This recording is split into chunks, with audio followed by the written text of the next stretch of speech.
range to reach Whitman in the tower. An aeroplane with a police marksman aboard was flown over the tower to bring him down.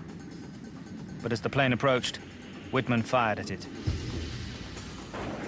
But Whitman is sitting there on top of that with a place to rest his arms and look up at that plane and fire a shot, and that plane got out of there quickly or it would have crashed because he could have brought the plane down. His marksmanship allowed him to bring down a policeman. There has been a report of a policeman that has been shot. When I looked down, I saw Billy Speed, Officer Billy Speed, get hit right up here in this right shoulder. The shot that killed police officer Billy Speed was placed through an opening no more than this far, maybe 6 inches apart. And he, from the top of the tower, shot down between those two supports on a railing and went right through there and hit Billy Speed with a fatal shot. He was the only officer killed that day. He sort of, in some strange way, prophesied that death. An hour into Whitman's massacre, the body count stood at 11 dead and 20 wounded. Outgunned, police officers and civilians went home to retrieve their own high-powered rifles. The whole community turned out as like a militia out there. I mean, they were after this guy. They didn't know either how many were out there. Nobody knew really what it was at the top. As increasing numbers of armed civilians fired at the tower, the sniper himself was pinned down. Firepower from downstairs kept him under those walls, and it found out his plan went amok right there. It just really stopped him. But the police were struggling too. Back in those days, we did not have communications. We did not have handheld radios. And once the policeman was out of his car, he was on his own. And what I was trying to do is find someone from the police department that could tell me, hey, do we have a plan, or this is what we're doing? But I couldn't find anyone. Ramiro Martinez, Jerry Day, and Houston McCoy independently decided to make their way to the observation deck. Separately, they approached the tower. They ran through gunfire or dealt with death and dead bodies and blood and gunfire, and they had no idea how many people were up there. There could have been 10 snipers for all they knew. Houston McCoy made his approach through an underground maintenance tunnel. Jerry Day met a civilian named Alan Crum at the tower who insisted on being his backup. He had a rifle, and together they went up to the reception floor just below the observation deck. There they found the tourists that Whitman had shot on the stairs. And then I found 4 bodies. One of them sitting up, his legs had been shot out from under him, an 18-year-old boy. A 14-year-old boy blown to pieces by a shotgun laying on the floor. And then the aunt. So the 18-year-old boy, I was talking to him, and he grabbed me and he wanted my gun, and he said, I'm going up there and kill the SOB. I said, well, I'll go up there for you. Ramiro Martinez was close behind. I got on the elevator and pushed to the 27th floor. And I said a perfect act of contrition. It's a prayer that Catholics say if you are expecting to get into some danger or you may die. Meanwhile, Jerry Day descended to the 27th floor to call for backup. He heard the lift arriving and cocked his .38. The door slid open. I had my shotgun off safety and pointed right at Jerry Day. And I think I remember the other officers saying that they all had their .38s too, pointed at Jerry Day, so we had Jerry Day for sure. I'm pointing my revolver at them, and boy, I smiled like I was glad to see them. Alan Crum had followed Ramiro Martinez. When I first started going up the steps by myself, before Alan Crum volunteered to come up with me, I felt very lonely.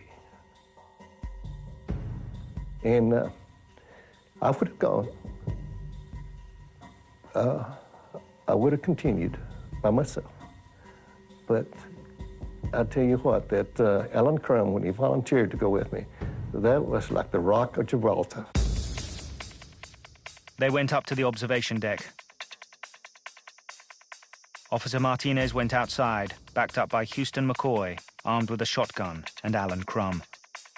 All of us followed Martinez out, and I turned around and with my back to Martinez, I told the civilian, you just stay right here and shoot anything that comes around that southwest corner. All around them, bullets fired by people on the ground were hitting the tower's walls and parapet. 3 splats hit right above my head were ground fire. Somebody saw my head, and they didn't aim too good. Over 90 minutes, 45 people had been shot. While Alan Crum kept watch at the southwest corner, Ramiro Martinez and Houston McCoy moved toward the northeast. The nervous civilian accidentally fired his weapon. It alerted Whitman, who had taken refuge from the withering fire below the parapet on the tower's north side. He was sitting there, and when Crum fired the round, he was looking south, and Martinez and McCoy came around from the northeast side. I fired a shot at him right away. He started firing. It was tow, tow, tow, tow, tow, tow, just that quick. And I kept advancing and shooting and emptied my gun. McCoy was behind me at the time with a shotgun, and he shot him. And I remember his mouth was open, and saw that sniper alive he just kind of slid down in my mind's eye, and this is just what I see now, that as he was sliding down, I kind of see that rifle was dropping out of his hands. Officer Martinez threw down his empty gun and grabbed his colleague's shotgun. He ran to Whitman and fired at point-blank range. The clock in the tower read 1:24.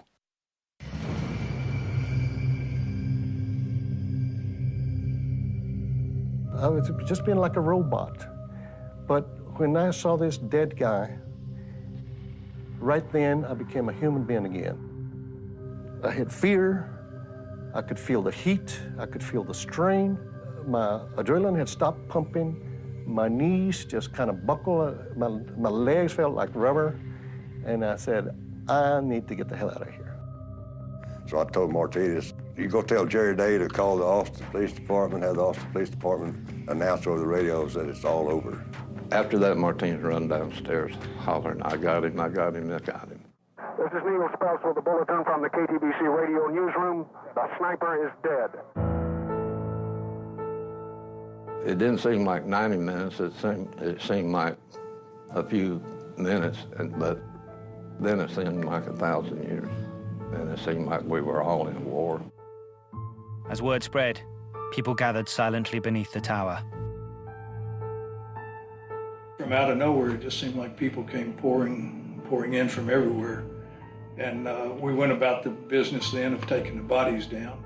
The receptionist that had been killed on the tower, Phil Counter and I found an old army blanket. It might have even been one of Whitman's. We used that for a gurney or a stretcher and took her down in the elevator. There were literally a few thousand people there, very close. It was extremely hot. It was now extremely quiet. And there were guns everywhere. Everyone had the muzzles pointed up or down at the street as they brought down the Gabors and later brought down Whitman. And people then began to quietly disperse and go their own way. But it was very sad in Austin that night. In the aftermath of the mass murder in Austin, some who knew Charles Whitman were shocked and amazed. He was always kidding and joking and just full of life, and I liked to be around him. Bad enough with what he did with people, but the idea of killing Kathy and his mother just seemed incomprehensible because he just cared so much about them. Charles Whitman was dead, but could there be an explanation for his butchery?